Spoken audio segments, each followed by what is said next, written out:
Si tu veux connaître les 5 grandes étapes qui, selon moi, te permettent d'obtenir un vrai changement dans ton développement personnel, tu es au bon endroit. Ce mois-ci, je partage mon point de vue sur le développement personnel. Et enfin, je terminerai par une vidéo de témoignage pour vous expliquer mon propre parcours dans ce milieu-là et comment il a pu me permettre de changer ma vie. Je m'appelle Alexandra, je suis coach de vie et mon but est de te donner les clés et les outils dont tu as besoin pour mieux te connaître, mieux te comprendre et ainsi créer une vie qui est alignée à tes valeurs, à ton identité. Je te conseille d'écouter la vidéo jusqu'au bout parce qu'il y a un 6e conseil qui est particulièrement utile pour les entrepreneurs. Je tiens également à remercier le studio AMAP qui me permet de tourner mes vidéos. Si vous aussi vous êtes à la recherche d'un studio pour vos shootings ou vos tournages, je vous mets toutes leurs coordonnées dans la barre d'infos. Allez, c'est parti. Mon premier conseil, c'est de travailler sur vos valeurs. Alors avant de parler de valeurs, je vais vous expliquer ce qu'est une valeur parce que très souvent on les confond en réalité avec des besoins. Je m'explique. Lorsqu'on va poser la question à des gens, quelles sont vos valeurs? Beaucoup vont répondre l'honnêteté, la liberté, la justice, l'égalité. Ce ne sont en réalité pas des valeurs, ou du moins pas des valeurs dans le sens dans lequel on veut l'entendre. En réalité, ce sont plutôt des besoins. Pourquoi des besoins? Parce qu'on va leur courir après. On court après un besoin de liberté, on court après un besoin de justice, on court après un besoin d'honnêteté. Les valeurs, elles, sont au contraire ce qui vont nous mettre en mouvement. Pour faire simple, on va courir après nos besoins et nos valeurs, ce sont elles qui vont nous mettre en mouvement. Considérez un petit peu les valeurs comme le carburant de notre corps. Elles représentent l'énergie qui est dans notre corps et c'est littéralement cette sensation de vibration que l'on peut ressentir lorsqu'on fait quelque chose. C'est le signe qu'une de vos valeurs s'active. Elles vont déterminer la direction que va prendre notre vie. Elles proviennent de nous, de notre être intérieur, c'est quelque chose qui est inné. À l'inverse, un besoin, c'est quelque chose qui va venir de l'extérieur et qui va se construire au fur et à mesure de notre vie. Lorsqu'on ne connaît pas nos valeurs, on a un petit peu du mal à connaître cette sensation physique de « je suis en mouvement ». Une personne qui ne va pas utiliser ses valeurs au quotidien est une personne qui va ressentir de la fatigue, de la lassitude, qui va s'ennuyer et qui va avoir l'impression de passer à côté de quelque chose ou à côté d'elle-même. À l'inverse, une personne qui utilise ses valeurs comme moteur, comme carburant dans la vie, elle sera une personne qui sera entreprenante, qui sera active, qui va vibrer et qui sera plutôt bien dans sa vie. Pourquoi? Tout simplement parce qu'elle donne à son corps et à son psyché ce dont elle a besoin pour être nourrie. Si vous utilisez vos valeurs, en réalité, vous allez avoir une énergie en continu et je m'explique un petit peu plus là-dessus comment ça fonctionne. Je vais prendre mon propre exemple pour que ce soit vraiment parlant. J'ai notamment la valeur de créativité. Donc, comment ma valeur de créativité se manifeste dans ma vie? Eh bien, imaginons que je sois posée sur mon canapé et que je m'ennuie parce que je fais pas grand-chose en fait qui me passionne. Et soudain, j'ai l'idée de tiens, j'ai envie de créer quelque chose. Juste cette idée de créer quelque chose va me faire me lever de mon canapé pour rentrer dans l'action de la création en soi. Pourquoi? Parce que c'est une énergie qui est présente en moi, c'est mon moteur, ça m'a permis de démarrer. D'où l'intérêt de connaître ses valeurs quand on fait du développement personnel et notamment lorsqu'on cherche à se connaître. Connaître vos valeurs, ça va aussi vous permettre de réveiller l'énergie qu'il y a en vous ou peut-être de supporter une situation qui n'est pas facile. Encore une fois, je vais reprendre mon propre exemple. L'une de mes autres valeurs est la connexion. Comment la connexion peut m'aider à rester en mouvement, en activité et à rester bien alors que le contexte dans lequel je suis n'est peut-être pas celui qu'il me faut. Le fait de me connecter par exemple à une équipe sur un lieu de tournage dont le projet est plutôt fastidieux ou ne me parle pas trop, le fait de me connecter avec l'équipe de tournage parce qu'on est sur la même longueur d'onde, ça va me mettre en joie, ça va me mettre en mouvement, ça va me donner de l'énergie alors que ce que je fais peut-être en soi concrètement dans la journée n'est pas du tout passionnant et si je n'avais pas cette valeur de connexion, ça me pomperait de l'énergie. Mais vivant ma valeur pleinement dans ce moment-là, c'est ce qui me donne, vous avez compris, l'énergie pour tenir le coup. La deuxième chose qu'il faut aller voir quand on commence à faire du développement personnel, ça va être nos schémas et nos forces. C'est quoi un schéma? C'est quoi une force? Un schéma, ça va être une habitude de comportement que l'on va répéter à chaque fois et à chaque fois et à chaque fois. On peut l'avoir conscientisé, mais bien souvent, on ne s'en rend absolument pas compte. Une force, c'est quelque chose qui va nous pousser à agir d'une certaine façon. Le problème de la force, à l'inverse de la valeur, c'est que la force n'est pas forcément alignée à qui on est, mais va répondre à un schéma ou à une injonction qu'on a reçue en étant enfant. Une force, par exemple, correspond en réalité aux besoins. C'est ce qui va vous pousser à aller vers quelque chose. Les schémas, ce sont le résultat d'une construction mentale qui s'est jouée pendant notre enfance. Elle va constituer à 90% notre personnalité et notre identité. Les 10% restants de la construction de nos schémas partent de cette base-là. C'est-à-dire que si vous rencontrez des expériences en étant adolescent ou jeune adulte, ces expériences-là résultent de vos schémas issus de votre enfance. J'espère que vous comprenez un petit peu ce que je veux dire parce que c'est pas forcément évident et pour certaines personnes, ça peut être très difficile difficiles à intégrer ou à accepter. Ce sont les schémas et les forces associées entre elles qui vont vous faire vivre des expériences qui vont vous éloigner de qui vous êtes, voire même rencontrer des personnes qui vont être toxiques et nocives pour vous. Une jeune femme, par exemple, qui va rencontrer un homme violent à la vingtaine, le pourquoi du comment elle a laissé rentrer cet homme dans sa vie se trouve dans son enfance. C'est tout l'intérêt d'aller étudier et travailler là-dessus, ne serait-ce déjà pour conscientiser ce que vous faites, comment vous agissez à la fois auprès des autres et à la fois envers vous-même. Et ça vous évite aussi de répéter encore et encore les mêmes situations. Là, je vous ai pris l'exemple de la femme battue, mais ça peut être un cas beaucoup moins grave. Par exemple, une femme qui va tomber toujours sur le même style d'homme. Le problème, c'est pas les hommes qu'elle rencontre. Le problème, c'est qu'elle n'a pas conscientisé en elle les choses qui font qu'elle se tourne vers ce type d'homme et qu'elle les fasse rentrer. Et parmi ces types de choses, il y a les schémas, il y a les forces. Quoi qu'il en soit, ce qui se passe dans votre vie, c'est toujours une réponse logique à votre construction mentale qui s'est faite pendant votre enfance, même si pour vous, ça n'a rien de logique, rien de juste. Il est vrai que l'idée est largement répandue que tout se passe pendant notre enfance et malheureusement ou pas, je ne sais pas, c'est vrai. Jusqu'à 7 ans, le cerveau de l'enfant va être en mode θ. Les ondes θ, c'est quoi? C'est un état d'hypnose. Ce qui fait que l'enfant n'est absolument pas capable de réfléchir, de conscientiser ou d'avoir un raisonnement logique. Jusqu'à ses 7 ans, il va ne faire qu'absorber les informations qu'il reçoit de ses parents, de ses frères et sœurs ou de toute autre personne qui l'entoure ainsi que de son environnement. Les enfants adoptent donc les croyances, la vision du monde des personnes qui les entourent et qui sont responsables d'elles. Et c'est ainsi qu'ils vont construire du coup leur identité et leur vision du monde. D'où l'intérêt à l'âge adulte de travailler et surtout de se déconditionner de l'impact familial. Pour moi, on devient vraiment un adulte à part entière et indépendant de nos parents lorsqu'on s'est, alors je vais pas dire lorsqu'on s'est opposé à eux, mais lorsqu'on a remis en question leur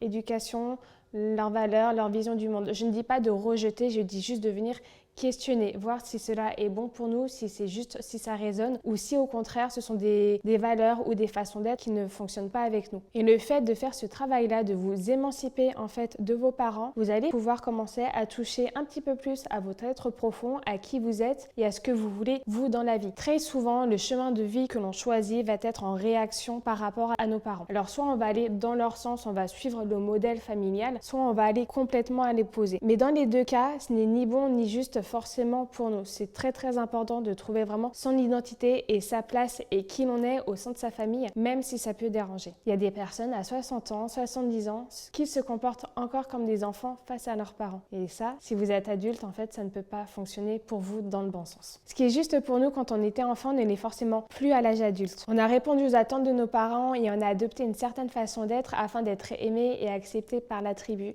Ce qui est un fonctionnement totalement normal et logique pour un enfant. Donc ne vous blâmez pas si jamais vous commencez à rentrer dans la culpabilité par rapport à vos parents, à votre famille et aux choses que vous avez pu adapter. Si on ne met pas en lumière et si on ne conscientise pas ces schémas et ces forces-là, on va continuer à agir de la même façon encore et encore, à courir après toujours les mêmes concepts et à revivre toujours les mêmes situations et au final à se sentir toujours de la même manière. C'est Einstein qui disait que la folie c'était de faire encore et encore toujours les mêmes choses en espérant un résultat différent. Cette phrase-là s'applique à de nombreux domaines, dont celui du développement personnel. Retirer toutes ces couches de schémas et de forces, ça va vous permettre peu à peu d'atteindre votre être intérieur. Un petit peu comme un oignon qu'on viendrait éplucher, il y a plusieurs couches avant qu'on arrive vraiment au cœur de l'oignon. Et bien le développement personnel et notre être, c'est un petit peu la même chose. Il y a énormément de couches qui nous entourent avant d'arriver au cœur de qui l'on est et on va devoir retirer ces couches-là et ces couches-là et ces couches-là pour pouvoir toucher à notre cœur intérieur, notre être intérieur. Le développement personnel, vous l'aurez compris, du coup, c'est un long travail. Ça ne sert à rien de courir, bien au contraire, c'est un travail de toute une vie, c'est un voyage de toute une vie. Je trouve que c'est plutôt cool de le faire parce qu'en fait, à l'arrivée, vous allez pouvoir vous découvrir et vous rencontrer vous-même. Et la plus belle rencontre qu'on peut faire dans la vie, c'est celle avec soi-même.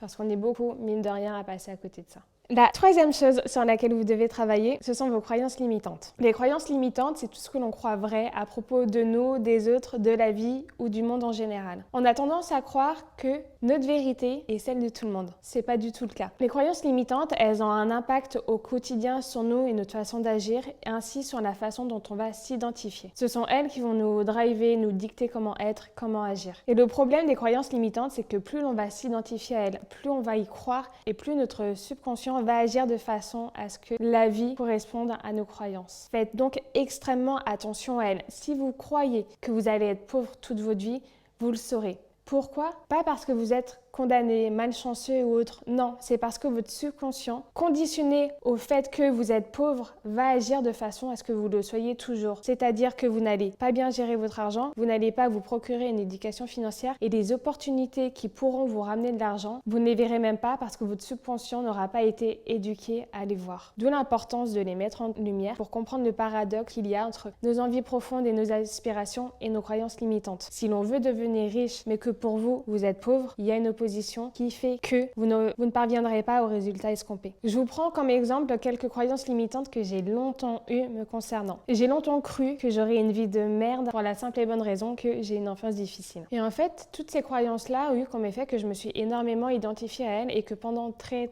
longtemps, je me répétais la même histoire. C'est-à-dire que je marchais dans la rue et je me disais, de toute façon, je ne serai jamais heureuse, je n'aurai jamais une belle vie parce qu'il m'est arrivé cette chose-là. Je me sentirais toujours différente et à l'écart des autres parce que je suis HPE. Et là, je fais une petite parenthèse sur les HPE, donc les hauts potentiels émotionnels. Attention, vraiment, faites extrêmement attention à la façon dont vous vous identifiez à cette étiquette-là. Je ne dis pas que c'est faux, mais je ne dis pas que c'est vrai aussi. J'en parlerai dans une autre vidéo vraiment dédiée à ce sujet-là, mais ce n'est pas parce que vous êtes HPE que vous êtes condamné à vivre certaines choses dans votre vie. Vous avez à vivre des choses que vous allez devoir dépasser, mais on peut totalement être HPE et être très heureux dans sa vie parce qu'on a su prendre les bons côtés de cette caractéristique et qu'on a dépassé les côtés un petit peu plus compliqués. Je vais prendre l'exemple d'une croyance assez générale, mais je ne suis pas assez bonne pour y arriver. Du fait que vous avez cette croyance-là, lorsque vous allez commencer à agir et que vous allez rencontrer quelques difficultés, quelques challenges, votre subconscient, habitué entre guillemets à l'échec et à ne pas forcément réussir, vous fera dire, il y aura une petite voix qui va se manifester, qui va dire de toute façon ça ne marchera jamais, ça n'a jamais marché, pourquoi ça marcherait maintenant? Et vous allez vous dire bah c'est vrai, pourquoi me faire chier alors qu'en fait ça va pas marcher? Et cette attitude-là va vous faire lâcher parce que effectivement vous allez vous dire bon bah ok mon régime je le fais mais de toute façon ça marchera pas donc je vais grignoter, je vais me permettre cet écart, je vais m'autoriser de ne pas aller à la salle de sport cette fois-ci parce que ça sert à rien. Mais ça c'est parce que vous croyez que ça ne sert à rien. Si vous êtes régulière et si vous vous créez une identité qui matche avec cette envie-là ou cet objectif-là, vous allez voir qu'au fur et à mesure en fait votre croyance limitante elle va se transformer et elle va devenir une croyance épanouissante. Pour modifier une croyance limitante, il va falloir créer de nouvelles connexions neuronales qui va permettre au cerveau d'adopter une nouvelle façon d'être qui va vous amener à atteindre vos objectifs. Comment on fait pour modifier ou changer une croyance limitante? Faites bien attention avant de rentrer même dans un travail d'affirmation, de reprogrammation, de d'abord repérer quand votre petite voix se manifeste et aux propos qu'elle utilise. Comme ça, vous avez cerné la croyance limitante, vous avez cerné les mots qu'elle utilise et vous allez pouvoir contrer là-dessus. Le pouvoir des mots, je pense qu'on n'en parle pas assez dans la vie en général, mais il est extrêmement puissant, bien plus puissant que ce qu'on peut croire. Les freins et les peurs sont des choses normales qui concernent tout le monde. Elles sont là pour nous montrer des aspects de nous-mêmes à travailler, à conscientiser ou à dépasser. En aucun cas, elles doivent nous empêcher de vivre. Les peurs sont challengeantes, mais elles sont là pour nous aider à progresser et à nous développer et par conséquent à acquérir une meilleure confiance en soi et estime de soi par effet domino. Quand je parle des peurs, je ne parle pas des peurs comme la peur du vide, le vertige ou ce genre de choses, je parle de peurs un peu plus psychiques, la peur d'être seule, la peur de l'abandon, la peur d'échouer, la peur du regard des autres, de mal faire, de se tromper, bref, vous avez compris le principe. Quand je parle de freins, je vais parler des schémas et des forces qui vont vous bloquer et avoir au final le même impact que les peurs, c'est-à-dire vous faire stagner dans votre vie.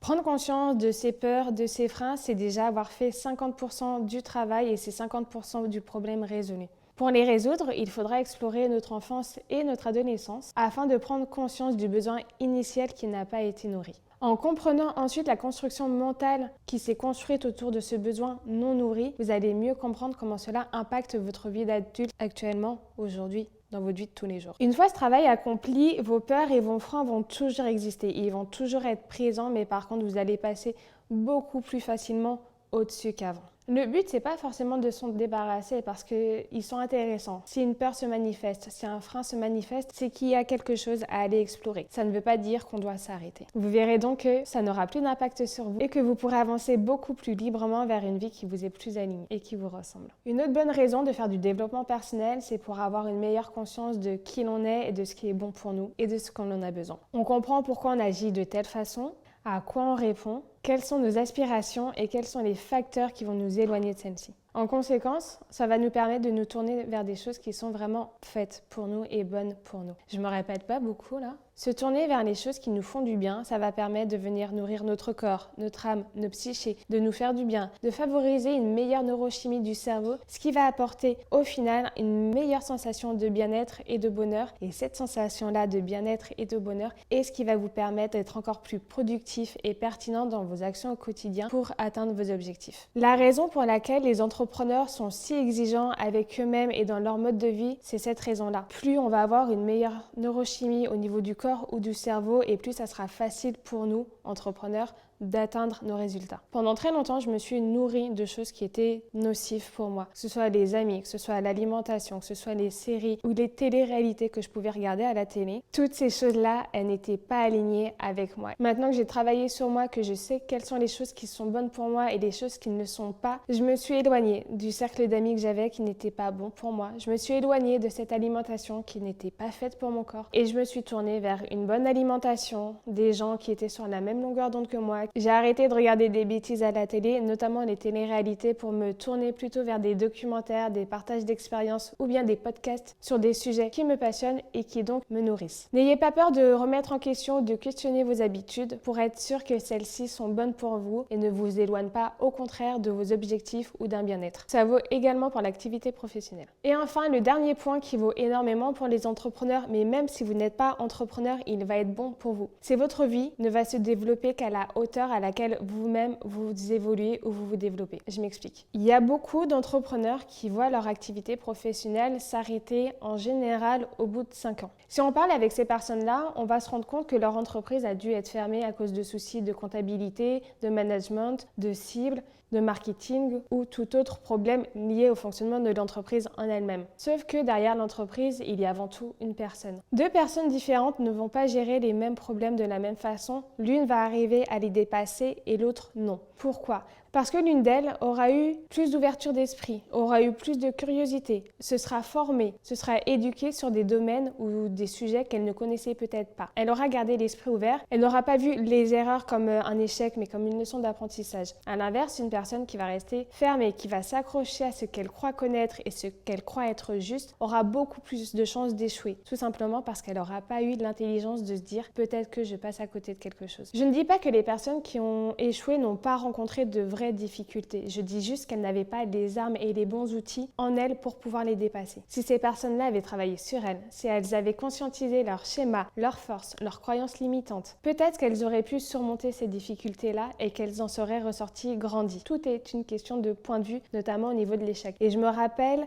il y a quelques mois, j'ai été au salon Coaching Day ou Entrepreneur Coaching Day et ça a été intéressant parce qu'un entrepreneur s'est levé et a posé la question à propos de l'échec. Et la façon dont il a tourné sa question, pour moi, il était évident que cette personne-là allait échouer dans l'entrepreneuriat. Pourquoi ? Parce qu'elle était encore trop conditionnée par rapport à sa famille qui ne supportait pas les échecs ou les erreurs. Et en fait, dès que cette personne-là avait commis une erreur dans son entreprise, toute sa famille lui était tombée dessus en mode c'est un échec et elle était restée braquée là-dessus sur c'est un échec. Au lieu de voir les choses plus grandes et de se dire ok, là j'ai fait une erreur, cette erreur-là m'a permis d'apprendre que si et que ça, du coup en fait j'en ressors plus grand, j'en ressors grandi et je sais que cette erreur-là je ne la referai pas. J'ai su dépasser mon échec. Je pense que cette personne-là et toutes les autres personnes qui vont penser de cette façon-là vont rencontrer énormément de difficultés. On oublie un peu trop, je crois que l'entrepreneuriat c'est avant tout une vision du monde, un mode de vie, un état d'esprit. L'entrepreneuriat ce n'est pas trouver ses clients, ce n'est pas trouver la bonne idée, ce n'est pas trouver les ressources financières. C'est vraiment une façon d'être au monde et qu'est-ce qu'on veut apporter au monde. Si vous partez en mode focus, j'ai l'idée, j'ai le produit, ça va marcher. Mais si vous n'avez pas cette dimension un peu plus psychologique de l'entrepreneuriat, ça va être extrêmement challengeant pour vous.